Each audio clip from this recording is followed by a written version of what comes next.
Hello সুপ্রিয় শিক্ষার্থী বন্ধুগণ, এমআর আইসিটি পার্কের পক্ষ থেকে আমি মিজান আবারও সবাইকে স্বাগত জানাচ্ছি। আশা করি তোমরা সবাই আমার পূর্বে সবগুলো ভিডিও টিউটোরিয়াল দেখেছো এবং তোমরা মোটামুটি প্র্যাকটিস করে তোমাদের সব ল্যাকিংস দূর করতে সক্ষম হয়েছো। তারপরও যাদের যেই সমস্যাগুলো আছে, ঠিক আছে, তো তোমরা তোমাদের এই সমস্যাগুলো অবশ্যই এমআর আইসিটি পার্কের যে ইউটিউব চ্যানেলটি আছে তো সেখানে সাবস্ক্রাইব করে কমেন্টগুলো করবে এবং আমি তার অ্যান্সার দিব বা দেওয়ার চেষ্টা করে যাচ্ছি। ঠিক আছে, তাহলে এখন আমরা শুরু করে দেই। তো গতদিন আমরা যা শিখেছিলাম সেটা হচ্ছে HTML ব্যবহার করে কিভাবে কোনো ওয়েব পেজে ছবি সংযোজন করা যায়। তাহলে তার কোডটি এখানে যা আছে তাই দেখা যাচ্ছে এবং আউটপুট এসেছিল এরকম। তো আজকে আমরা যা শিখব সেটা হচ্ছে আরেকটি কোশ্চেনের অ্যান্সার, সেটি হাইপারলিংক কি, কোনো ওয়েব পেজে হাইপারলিংক ব্যবহারের নিয়মটি লিখো। তার মানে হাইপারলিংক মানে কি? হাইপারলিংক মানে হচ্ছে কোনো একটি ওয়েব পেজের সাথে আরেকটি ওয়েব পেজের যে সংযোগ দেওয়ার প্রক্রিয়া তাকেই হাইপারলিংক বলা হয়। কোনো ওয়েব পেজে হাইপারলিংক ব্যবহারের নিয়মটি কি? এখন এইটার যদি কোনো কোশ্চেন আসে তাহলে তার জন্য আমাকে কি করতে হবে? তাহলে তার জন্য কিছুই করতে হবে না। এই কোডটাকে আমি আবার কপি করছি, কন্ট্রোল সি কপি করে ফাইলে গিয়ে নিউ এ ক্লিক করলাম। এখন এখানে আরেকটি ফাইল ওপেন হলো। এখন এইখানে আমি কি করব? কন্ট্রোল জি দিলাম, দিয়ে সেভ করব, সেভ অ্যাজ। ঠিক আছে, সেভ অ্যাজ দিয়ে নাম কি দিব? এর আগে আমি 5.html পর্যন্ত করেছি। আজকে যা করব, এই যে এখান থেকে HTML ফাইলটি সিলেক্ট করলাম এক্সটেনশন, এরপর এর নাম দিব 6six.html। ওকে, এখন এটাকে সেভ করব। তো সেভ করার সাথে সাথে কালারগুলো এরকম হয়ে গেল। ঠিক আছে, ভালো। এখন আমি লিংক ব্যবহার করব। তো লিংক ব্যবহারের জন্য আমার এই ইমেজের যে অপশনটি ছিল এইটুকু তো আর আমার লেখার কোনো দরকার নাই। ঠিক আছে, এইটুকু লেখার কোনো দরকার নাই। তো এটুকুকে আমি কেটে দিচ্ছি।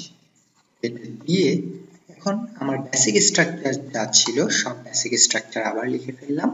এটাই লেখা মনে করি। এখন এই পিপি ট্যাগের মধ্যে আমাকে কি করতে হবে? আমার কোশ্চেনটি ছিল হাইপারলিংক কিভাবে ব্যবহার করবে। হাইপারলিংক কি? এক পেজের সাথে আরেক পেজের একটা সম্পর্ক স্থাপন করে দেয়া। তার মানে কোনো লেখাতে ক্লিক করলে যদি আরেকটা ওয়েব পেজে চলে যায় তাহলে সেটাই হচ্ছে একটা হাইপারলিংক। আবার যদি আমি কোনো একটা ছবিতে ক্লিক করি তাহলেও যদি অন্য আরেকটা ওয়েব পেজে চলে যায় তখন তাকেও হাইপারলিংক বলা হবে।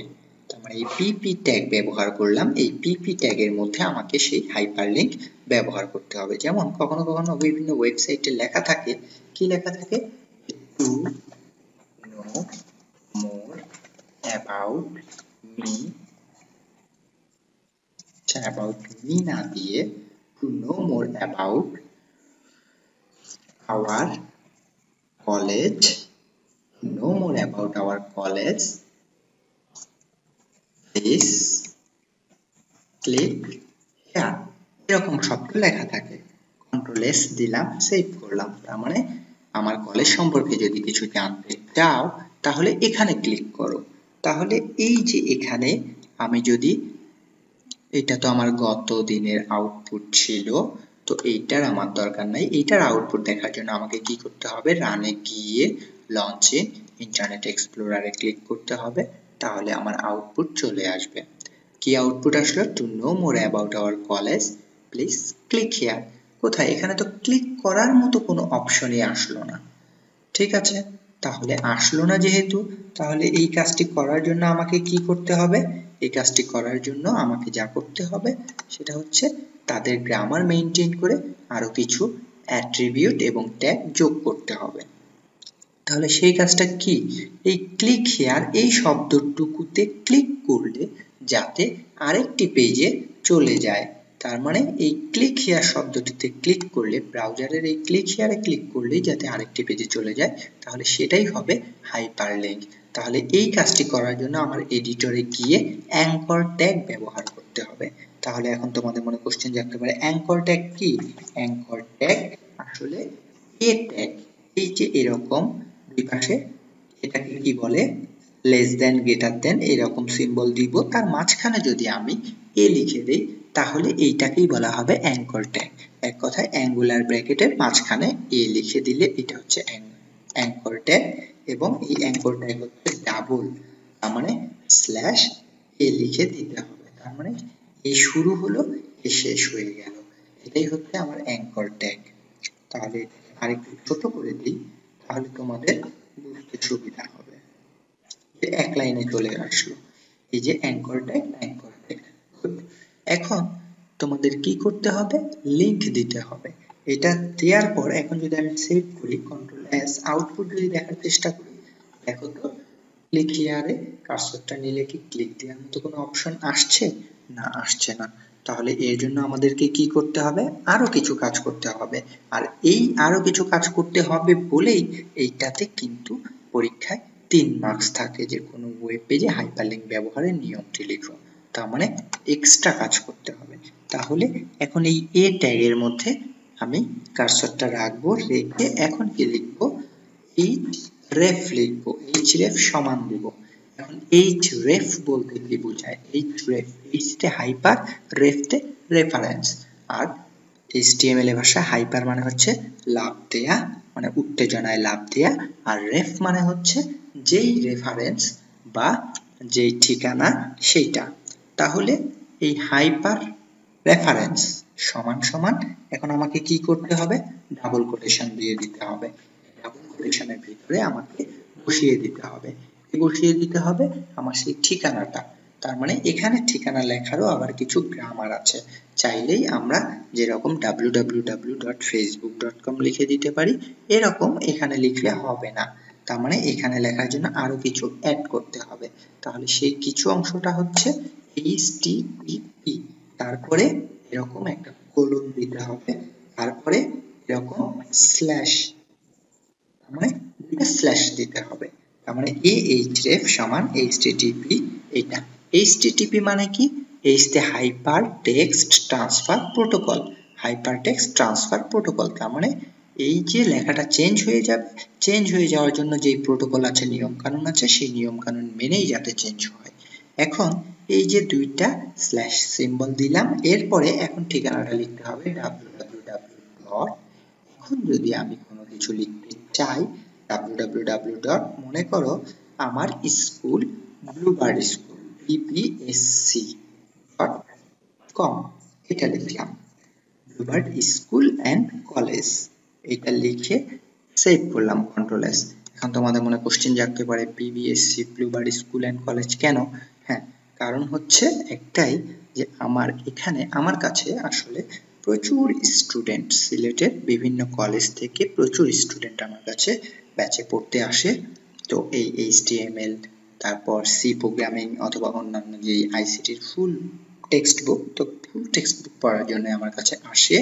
তো ম্যাক্সিমাম স্টুডেন্ট এর স্কুল কলেজ যেটা থাকে সেটা হচ্ছে ব্লুবার্ড স্কুল। তার মানে ব্লুবার্ড স্কুলের স্টুডেন্ট সংখ্যা প্রচুর আমার কাছে। এছাড়াও সিলেটের আরো অনেক কলেজই আছে। তো তারপরও যেহেতু ব্লুবার্ড স্কুলটা আমার বাড়ির কাছাকাছি চলে এসেছে, এই জন্য এই নামটাই বেশি মুখ দিয়ে চলে আসে।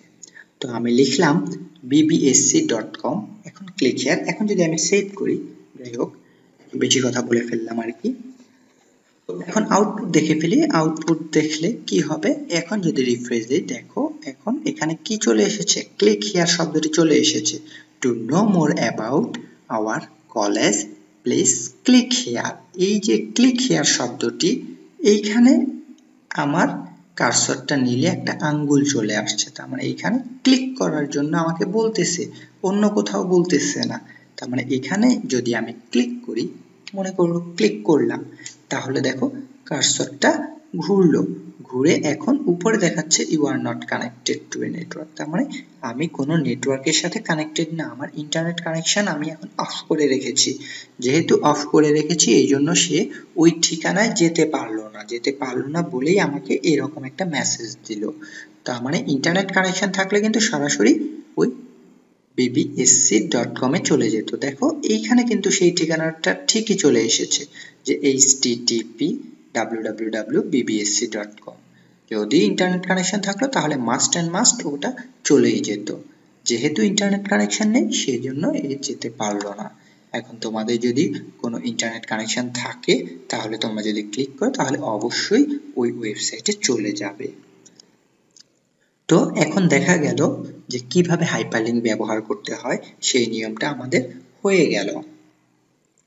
এখন এইটার জন্য তোমাদের যেইভাবে কোশ্চেনের অ্যান্সারটা দিতে হবে, যেহেতু 3 মার্কস পেতে হবে, তাহলে তার জন্য কিভাবে করতে হবে, হাইপারলিংক ব্যবহারের নিয়ম এভাবে লিখব যে হাইপারলিংক ব্যবহার করতে হলে আমাদেরকে অ্যাঙ্কর ট্যাগ ব্যবহার করতে হবে এবং এর ভিতরে রেফারেন্স উল্লেখ করে দিতে হবে। তার মানে ওয়েবসাইটের নামটি উল্লেখ করে দিতে হবে। নিচে উদাহরণ দেয়া হলো বলে এই পি ট্যাগ থেকে শুরু করে এই পি পর্যন্ত আমি যা লিখেছি সবটুকু অংশ তোমরা তোমাদের ওই খাতার মধ্যে লিখে দিতে হবে, তাহলে তোমরা 3-এ 3 মার্কস পেয়ে যাবা। তার মানে উপরের অংশটুকুও লিখতে হবে না, নিচের অংশটুকুও লিখতে হবে না। ঠিক আছে, তাহলে বন্ধুগণ আজকে এই পর্যন্তই থাকুক। আবার আগামী টিউটোরিয়াল দেখার আমন্ত্রণ জানিয়ে এখানে শেষ করছি।